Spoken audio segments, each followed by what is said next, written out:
दोस्तों, आप सफल होना चाहते हो। क्यों होना चाहते हो?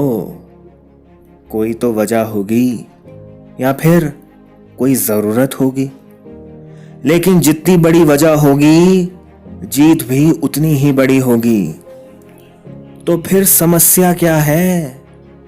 यही कि किसी काम को शुरू तो कर देते हैं, मगर कुछ दिनों बाद उसको छोड़ भी देते हैं। और छोड़ इसलिए देते हैं क्योंकि मोटिवेशन खत्म हो जाता है। लेकिन ऐसा होता क्यों है? कभी आपने सोचा है इसके बारे में? तो सीधा सा उत्तर है दोस्तों, क्योंकि हमारे पास उस काम को करने की कोई भी बड़ी वजह नहीं होती। चलिए एक उदाहरण से समझते हैं। आपको दौड़ने में बहुत दिक्कत होती है। क्यों? क्योंकि आपका वजन बहुत ज्यादा है और आपसे कोई कहे कि 500 मीटर भाग के दिखाओ, तो आप क्या भागेंगे? बिल्कुल भी नहीं। और यही आपके पीछे खतरनाक कुत्ते पड़ जाएं तो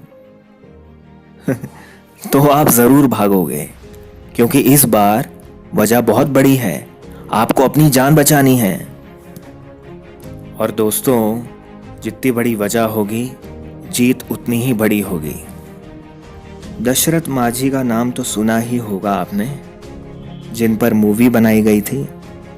आपने नहीं देखी तो जरूर देखिए। लोग कहता है हम पागल हैं, जिंदगी खराब कर रहा है। ये भीतर का घाव है, जब तक ये टूटेगा नहीं, भरेगा नहीं। 22 साल लगा दिए, लेकिन छेनी और हथौड़े से पूरे पहाड़ को तोड़ डाला। क्यों?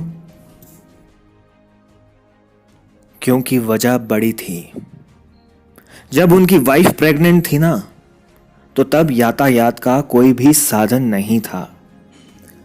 पहाड़ी को पूरा क्रॉस करके अस्पताल जाना था, लेकिन बीच में ही हार मान गई और माजी को छोड़कर चली गई।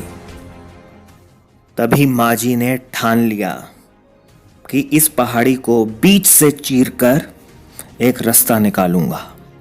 जो मेरे साथ हुआ है वो किसी के साथ नहीं होगा। इसी वजह को लेकर उन्होंने पहाड़ को बीच से चीर डाला। दोस्तों, 22 साल लगे, लेकिन माझी सफल हुए। इससे हमें यही सीखने को मिलता है दोस्तों, कि जीवन में अगर आप सफल होना चाहते हैं, आगे बढ़ना चाहते हैं, तो लक्ष्य के साथ साथ वजह भी बड़ी रखना। वही आगे बढ़ने का हौसला देगी।